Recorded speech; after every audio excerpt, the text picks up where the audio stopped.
Right, welcome back to my channel. Another video, something different today. So we are at Otterbourne Village Hall, just outside of Winchester, for some remote controlled cars. So this is Southampton Mardave Remote Control Car Club.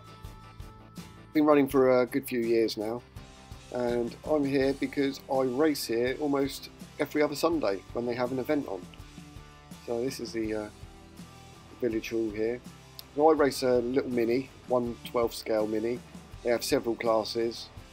They have a 1300 hot rod class, 2 litre saloons, national hot rods, and obviously we do the minis as well, which is what I race in.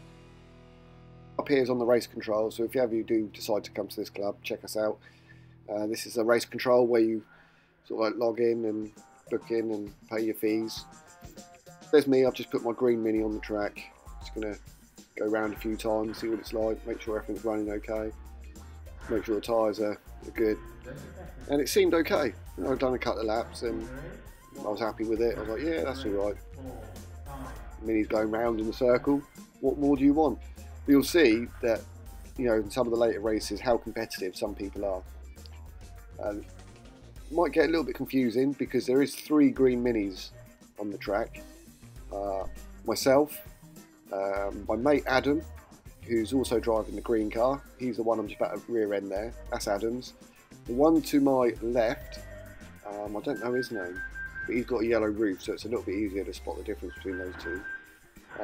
There you go. So first lap, end of the first, well, didn't even make it 1 lap when I crashed. So it never got off to a great start. Seemed to be involved in every single little incident, and yeah, that big crash there was courtesy of me. I caused all of that, and I think you'll find that in this first heat, I caused every single accident. I was the main cause of all of these little problems and incidents that we had. But when I was running on my own and there was no one else around, it seemed fine. And I got my confidence up there and went up on the inside of someone, and that just caused more chaos in that corner. And this is just the story of round 1. Smacking out, little contact with the white car there, and then all of this chaos because of it. And then I struggled to get the car back under control, and it just seemed to be every single corner I was having issues. It was oversteer.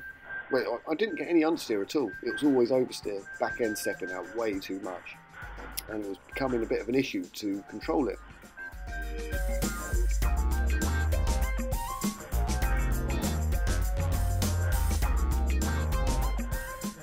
Yeah, so as soon as this race was over, my main concern was to check out, see what the issue was.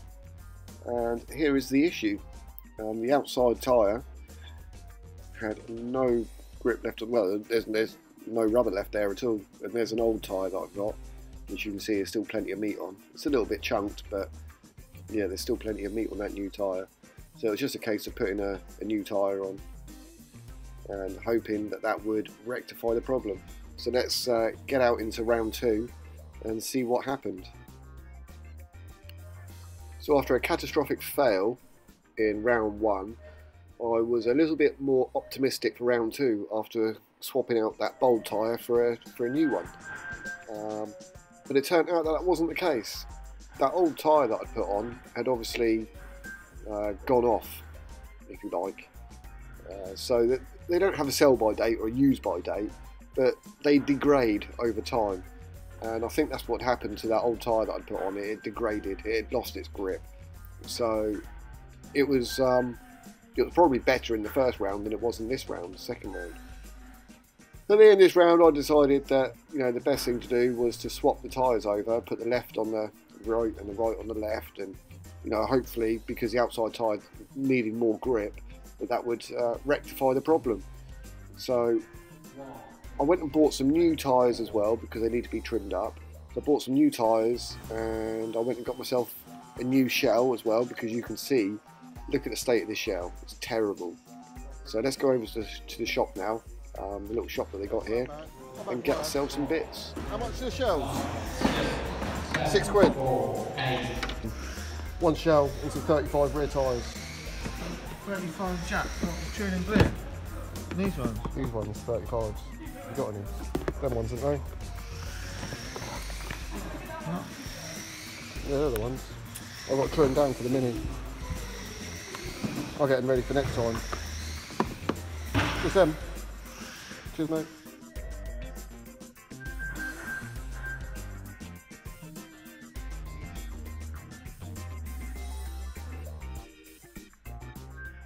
Well, as you can see, round 3, I got off to a better start. I actually done a few laps without crashing, so that's a result. Until there, but nothing major. Yeah, so the tyres make a massive difference in these small little tracks, which it was to me surprising when I first started doing this. I wouldn't have thought that tyres on a little remote control car would make all that difference.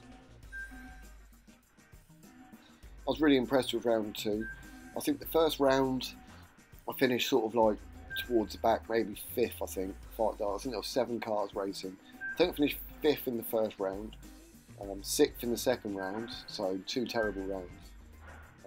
And then this round, round 3, I believe I finished 2nd. I was doing really well, and then you have the time, every, like, I think the last 4 minutes, well, the last minute out of the 5-minute racing, so the 4th minute, it tells you an update of what positions you're in. And I was car 3, and it said I was in 1st place. And yeah, didn't last long. And you can see down there, the less cars are on the track, the cleaner the racing. Not as chaotic, but yeah, there's a couple of guys here who are really fast, and when they're on form and their cars are running well, I just can't keep up with them. They're like 0.1, 0.2 of a second quicker per lap, which doesn't sound like a great deal, but on a small little circuit like this, 0.1 of a second is massive. It's a big gap. But yeah, this was round 3, which would ultimately, with the 3 rounds combined, would give me a final position, grid position, for the finals. And I think I'd done really well. I qualified 3rd on the grid.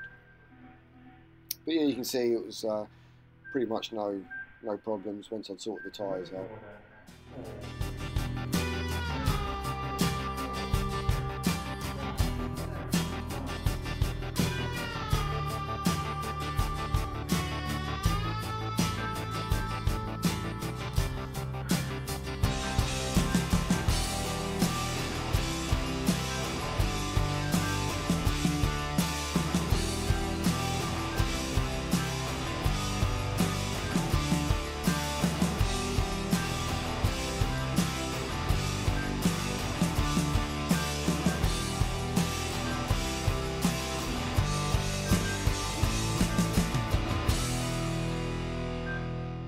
Yeah, so not a lot else happened in this race. It was pretty steady after that.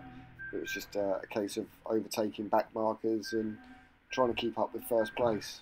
But yeah, let's just go straight to the finals now.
Right, as we're coming towards the end of the race now, it's a 5-minute heat, finals, all the heats and the final, all 5 minutes, and that's for all classes, everyone's the same.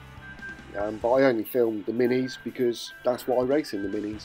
I don't do the 2 litre sloughs or the 1300s or the hot rods, so I never recorded them.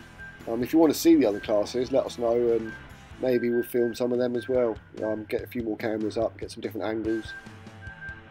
If you want to see the results, stick around to the end. I've got a little clip of where I finished and my times and the other drivers in this race, how they got on. Yeah, so let me know down in the comments below if you want to see any of the other races, any suggestions for different camera angles, whether you want to see behind the scenes of setting cars up, how to build them. Yeah, let us know. Although this isn't going to be my main content because everything's all about my van. But make sure you hit that subscribe button, like and share. Thanks for watching. So the final was over and everyone wants to know the results. So there I was, car 3, position 3. Yeah, I'm really happy with that.